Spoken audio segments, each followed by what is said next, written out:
Monsieur Thierry Rhin, bonjour. Bonjour. Vous êtes président de Familisphère. Oui. Alors, quel service offrez-vous aux particuliers?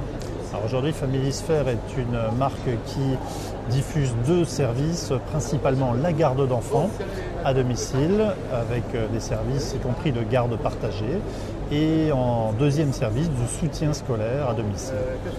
D'accord. Alors, en ce qui concerne la garde partagée en particulier, est-ce que vous pouvez nous préciser un petit peu comment ça se passe et en particulier, j'aimerais savoir comment on organise une garde d'enfants entre deux familles. D'accord. Alors la garde partagée, il faut savoir déjà que c'est un besoin qui se crée pour les gens qui cherchent un peu une troisième voie. On est toujours un peu tiraillé entre vouloir faire garder ses enfants en cocooning à la maison et faire garder ses enfants de manière collective pour les socialiser, etc. Et les gens sont un peu tiraillés entre ces deux approches aujourd'hui. La garde partagée, c'est la troisième voie qui permet justement à la fois d'avoir un peu de sociabilisation puisqu'il y a plusieurs enfants et plusieurs familles et parfois deux nounous parce que ce sont des très gros volumes horaires. Il y a les 35 heures des parents qui travaillent plus les temps de transport, donc on arrive à 40, 45, 50 heures et on arrive à une prestation qui correspond à quelque chose de nouveau, un besoin qui ne s'exprimait peut-être pas aussi fort auparavant. Alors, comment c'est organisé? Comment c'est organisé la garde partagée? Il y a plusieurs aspects qu'il convient de bien vérifier et de bien maîtriser. Le premier aspect, il est juridique, parce que lorsqu'on fait un contrat de travail avec une personne qui va travailler dans deux familles, eh bien, il y a un employeur qui est l'agence Familisphère et il y a deux bénéficiaires du service qui sont deux familles. Et il peut y avoir aussi un deuxième intervenant lorsqu'il y a des gros volumes d'heures.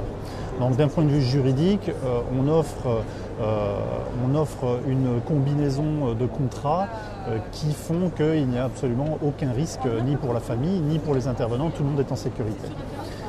L'employeur est donc Familisphère. L'employeur est toujours Familisphère et jamais la famille. Comme ça, on débarrasse la famille non seulement de toutes les papasseries, mais surtout de la responsabilité d'employeur. Chacun sait que la responsabilité d'employeur peut conduire parfois à des prud'hommes et quand on peut s'en passer, c'est beaucoup mieux. En ce qui concerne donc le second aspect de l'organisation d'une garde partagée. Alors le deuxième aspect, après le juridique, c'est le social. Il convient toujours de protéger les salariés. Dans un environnement complexe où on a plusieurs intervenants, plusieurs interlocuteurs, on a déployé chez Familisphère, en l'absence d'une convention collective nationale qui n'existe pas encore pour les entreprises, on a déployé des accords d'entreprise individuels pour chacune de nos entreprises en France, et il y en a 80. Donc ce n'est pas une mince affaire, mais de telle sorte que l'ensemble de nos salariés soient protégés. Et en particulier dans la garde partagée, il convient de donner une protection sociale forte à nos employés. Il y a un troisième aspect. Le troisième aspect de la garde partagée, c'est le coût, bien évidemment. Alors on peut se dire, quand on partage à deux familles les coûts d'une intervention à domicile, on va diviser par deux. Eh bien, c'est beaucoup mieux que ça, puisqu'on divise le coût par 6 en réalité. C'est assez extraordinaire, effectivement, je vois votre surprise, mais je prends un exemple très simple. Si vous imaginez une famille qui a besoin d'une garde dite à plein temps ça peut représenter à peu près 46 heures hebdomadaires. 46 heures hebdomadaires, c'est un coût très environ taillé à la hache, un coût d'environ 3 000 € par mois, un coût de la prestation. Ce n'est pas le coût à la charge des familles, je précise bien. C'est un coût qui est cofinancé. D'une part, qui est cofinancé par la CAF, donc, en admettant que la famille soit dans une tranche de revenus qui lui permet d'accéder aux aides minimales. L'aide minimale, ça sera 600 €. Vous avez ensuite une réduction d'impôt.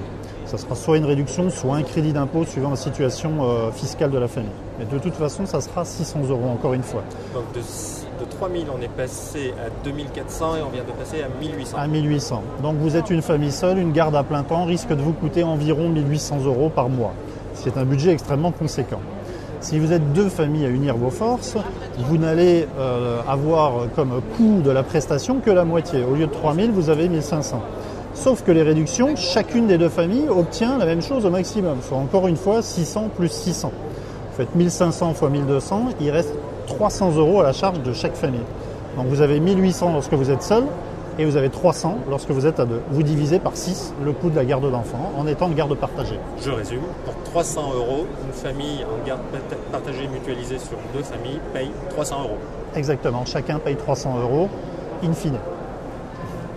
Monsieur Thierry Rhin, je vous remercie beaucoup pour cet éclairage. Mais je vous en prie, je merci. rappelle que vous êtes le président de Familisphère. Exact, merci, au revoir.